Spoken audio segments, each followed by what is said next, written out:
Today, 3 home cooks sit down with 3 pro chefs to watch our funniest and most embarrassing cooking mistakes. Stop talking to the chicken. Why? Because 2026 is the year everything changes. Hopefully.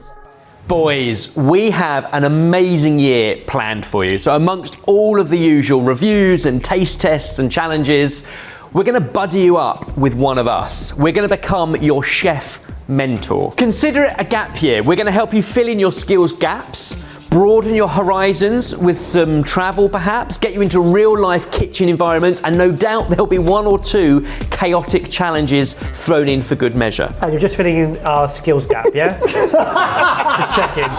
And the good news is we've each personally chosen who we'd like to mentor. Ooh. Now, do we see that as a positive, or do we see the other 2 didn't want us? It means they want us. Right. Well, I've picked someone who I see wanting to achieve more than they can at the moment, just because they don't have the mindset and some of the dexterity needed to get there. So therefore I've picked Jamie Spafford, the normal version of the Chaos Goblin that is me. I get to be a Chaos Goblet. So the person that I've chosen, actually I think tracks a little bit with what Kush said. I think they've got the skills, and I think they're just a little bit too chaotic, and maybe my calming nature will help guide this person. I've chosen Mike. Ooh! I'm really happy with Can you work on these as well? So Baz, I mean, I'm left with you. No! But actually, that's not the spirit. But actually, I think we very much speak a similar language and we finish each other's sentences. You and know each other's tongues. And we know each other's tongues. I have a funny feeling we can leapfrog and shortcut our way to success because we've worked together for the longest, and I think that's going to help us both. Fully on board. That is brilliant. Yeah. Good pairing. This is amazing. Good pairing. This is so exciting. No shortcuts for us, Mike. No. And of course, the best way to start is a solid performance review. Oh, what? I'm very happy to have you as my mentor. I'm very worried about this. Whatever happened in this video, we can work on. Should we watch the beef battle from a few years ago? Oh, okay. In this video, the home cooks are challenged to create a delicious beef dish, all within a time limit that Barry decides to ignore. Step away from the plate. Jamie plating up. Now that that's done, what, do you just plate it up and it's finished? No. Some of us want to go home tonight. Oh, yeah. Completely ignoring the brigade, cringe. the team. You've got division and it's your rules. Oh, God. Oh, sorry, the lights must be on a timer. You ignored the time limit, you just kept doing you, I did. and the comments didn't like it. And I think what we need to structure around is how can we get the best out of you within the parameters of the game and the rules, not Barry makes his own rules. In the ultimate lava cake battle, Jamie suffers a catalogue of mishaps, causing him to accept defeat rather than make adjustments. No, it's fine. Stop interfering! Was that? Oh no. I've separated my eggs the wrong way. You need to explain to me what happens here.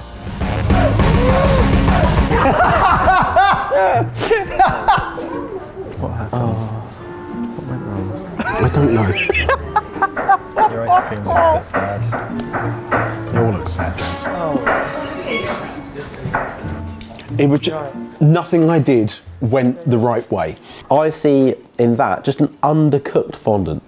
I think this year going ahead is all about the positives out of any situation. Okay, the first one, choux pastry. Yeah, I have distant memories of this. We would like you to create 3 identical choux pastries. In a challenge where we create eclairs without a recipe, I panic and begin improvising ingredient ratios despite them being pre-weighed. I'm going for water and milk. You're putting milk in? Yep. I'm thinking simple sort of lemon, slightly sweetened but not too sweet cream, centre, whipped lemon, sugar icing to go on the top. What's wrong with that? What happens when you put lemon juice into cream? I don't know. You get lemony cream. So zest is good because you've got oils and fats, but the juice is very acidic. It's what you put in to turn it into sour cream. My cooking performance over 15 years has been trying things, making mistakes, and then learning from a few of those things and repeating the rest. Stop trickling! Oh, that's already too late. Stop trickling! There's nothing I could do about it now. Let's normalise starting again this year. Yeah, that's actually genuinely a good rule. You know, if it's not working, just don't try and serve it. If this didn't make the video, people would be screaming at me. I thought, why not do a deep fried wine tasting? And you're using leaf gelatin. Yep. In this video, Jamie realises the gelling agent he uses to deep fry jellied wine pastries is not heat stable. I have no defence for this one whatsoever. We had a conversation. It's almost like I lit the firework and handed it over to you. Yeah, and I just held on to it. Jay, do you think like agar would have been a better option? Agar. You know, that heat-resistant gelatin. Because everyone is smiling and laughing, and you made a fantastic video. Maybe you could cut into that and see if there's anything in it. The wine is not jelly anymore, but the wine is inside. That's a good thing. However, the pastry inside is also absolutely raw. Cheers. Cheers.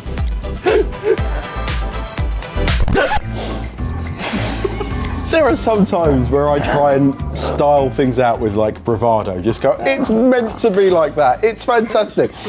I tried so hard to do that in this, but I couldn't hold it together. I don't know about you guys, but what I'm getting is pure taste of wine with the texture of soggy pastry. You managed to do 5 plates of food in the time it took Barry to do 1, correct? It took a little bit longer, but It took yes. a little bit longer. But we just tweak the jelly mix, winner, winner. It's all about the micro details. That's where you might always fall down a bit because it's a lot of wham bam flavour. Yeah. But a bit of delicacy here and there, and then add the flavour later.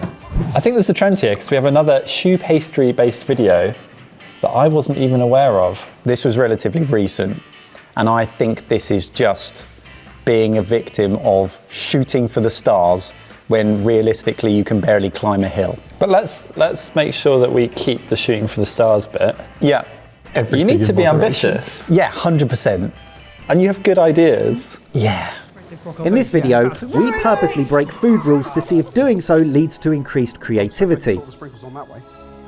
The trouble is, that creativity caused me to completely overlook the fundamental cooking of the dish. You still made pastry. Yeah. Interesting. If you are going to pre-buy something, I would commit to the pre-buying and justify why you pre-bought it because you're doing other stuff around it. Yeah, that's the problem. Only a few of those are filled because I ran out of time with my filling. Time is another Yeah. issue. Oh God, not the sticks. This was just a bad idea. Is there such a thing as a bad idea or just bad execution? My knowledge of Harry Potter is somewhat limited. I have not read the books. I've watched like half a film. I couldn't make it through the whole film. Turns out Harry Potter likes wands. Literally, given a brief, didn't do the homework. I didn't read the books. I could barely make it through the film. This is me at my worst because here I went into this knowing full well I hadn't done enough planning, and when it wasn't going right, I thought there's no saving this, I'm just going to go with it, and it'll make for a funny video, I'm sure. Barry applies this same mindset to the recipe making, eyeballing ingredients as he goes.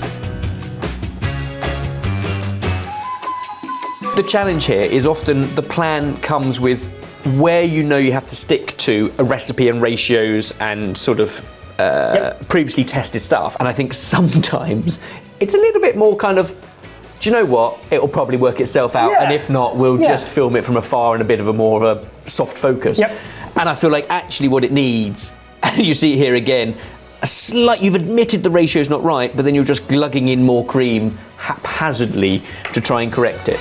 This was the first ever Pass It On that we did. Ben made a bread and butter pudding, and Barry's made a fruit salad, and now I'm going to make Juicy Lucy sliders. Culinarily, why did you add the egg to the beef to make a burger? I think at the time In my head, that's what was going to bind it together. And what have we learnt since then? I don't need to do that. No. I could just use mince. Yeah, Smash it. exactly. Yeah. Now the problem is, I've got a slider. I don't necessarily have slider bumps. Then this happens. This bread's not big enough to do this. Right, they're like Ring cutters were not within my reach at that point. Nor were any form of burger bun, it seems. Can have savoury and sweet naughty treats. You went wide. You're like, let's make burgers. I like burgers. Narrow down your target. Don't be afraid of failure. Exactly. You learn from every mistake. What did I say when we came into this kitchen for the first time? There are no stupid questions. Just stupid answers. Just sometimes stupid answers. This was a stupid answer. Now, we've all made mistakes in our Pass It On series, but James thinks this one could be my worst. I am nervous. Roast chicken, how far along is that? An overcooked chicken is the worst thing in the world. I literally don't know. If Jamie put that in straight away, Just cut it. then we might be okay. I'm not doing anything. I'm just looking at it because that's going to help it cook, innit? I don't know what to do. I think this is another one where you overthink. Like you have all the necessary skills, but then you just start talking yourself out of it. Yeah. And I see it when I'm on the side. You just start talking yourself out of the right way to do something. What the hell do I do with this chicken? I don't even know how to chop one. You've never seen an overcooked chicken birth a lemon before, have you? Stop talking to the chicken. It's definitely cooked. It might be too cooked, to be honest. This is a I'm like, nap, so please it made help me. feel You're like- talking to the chicken. But this is so like watching it from here. That is so easy. Mix it all together, slice up the chicken, and then figure out if it's missing anything flavour-wise, which it probably isn't because it's all there. 20 seconds. Plating is something I don't have much confidence in. Really? I know sort of logical rules of threes and things, but then again, it's another thing where I go, I can imagine this, and I always go to what a fine dining plate would look like, and I don't have any of the skills to actually Yeah, do not that. always the best idea. No. That's good because I like plating, so that is a good combination. Yeah. Current state of play, what would you identify as things we need to focus on? It's the Huttle storm. It is, isn't it? I've got to move to warmer climates this year. It's a time limit, a camera, and maybe I think a it's like slight lack feeling of underprepared. confidence. Yeah, and underpreparedness. So you can use the times when you're cooking with a plan to improve the times when you're cooking without a plan. Yeah. Right? So you're like really paying attention when you do have a plan and you execute it because you know what you're doing. And then when you execute that, you'll become more confident when you don't know what you're doing. Yes, yeah. Now, this particular dish, a relatively recent one. Yep. This was thrown at you. It was random ingredients. There was Yep. lots of distraction of puzzle solving at the same time, and you were dressed as a maid. So lots going on. But I think what we need to work on is the difference between capable and confident. Okay. And the answer to most of that is a temperature probe and or checking. Because there was so much confidence of kind of that'll do, but not actually testing or checking. And the only thing that really let you down in what was otherwise a really clever dish of flavours was the fact the lamb, the prime cut, was undercooked. It sounds silly. I think like it's another step that they don't need to see because it'll be fine.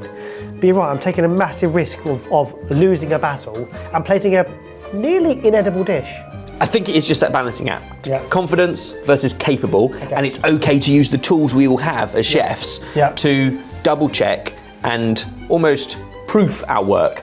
So 1, understand the rules of the game and stick to them. 2, make sure you do your homework in the planning. And 3, it's perfectly okay to proof your work and double check. This is my fave. You're leaving cake. Never really left, did I? Never. We wouldn't let you. No, I'm not allowed. no! Love That's it. going to be Okay. shambolic. We've got a cake. Dawning realisation that I can only this up. I guess ganache on top. It looks like the right consistency. So I just want, oh, please do this little runny thing. I mean, otherwise, it would be so disappointing if it didn't do the runny thing, wouldn't it? No, do the runny thing. This Come is on. another example of not backing yourself. You know, like with this, you've just got to be confident, put a lot of it on, yeah. and then like really gently just stir it around and just be. It's about confidence. So it's a really good example again of you not really quite being sure. Disappointing for people. Come on, Gravity, help me out. It's not dribbling. It's not the right consistency, everyone. I should have stopped as soon as it wasn't the right consistency and made it the right consistency. What am I playing at? Okay, what do? Do I just go for chocolate all over? If anyone asks, it's a marble cake. Lovely. It looks so good. It looks so pass it on. Well, I covered it, and I'm quite literally going to coat it in glitter. One's down. We gave this to you. I came back. To say Well, I think I deserve a 0. I wouldn't say any of it was failures, but I think we've got stuff to work on. yeah, definitely. And there's a lovely segue from the Juicy Lucy, no bread cutter, ramekin buns. I think one of your best successes, doing the buns in the budget burger battle. They're milk buns. Essentially, everything is going into a mixer, mix it up for 5 minutes into a warm place to rest. I'm cheating a little bit so that I can get the buns done completely within the time limit. Yeast needs a few things: time, food, temperature. We don't have time, so we've increased the temperature. And if I'm lucky, I will have time to toast the buns before constructing the burger.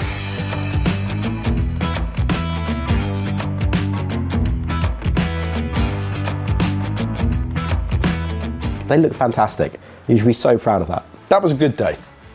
That was a good day. If you could repeat that and make a consistent burger bun and not have to change at the last minute, great. But I want to teach you how to be able to react when things go wrong. That makes you a great chef. You can be a good cook, follow, cook. But you have to change the size of the pan. The ingredients didn't come in on time. You need to react. You need to be agile and lithe and lighter on your feet. And I think if we get that into you as well, that you've already got the flavour profile down. You've already got the wow factor. You've already got the guns.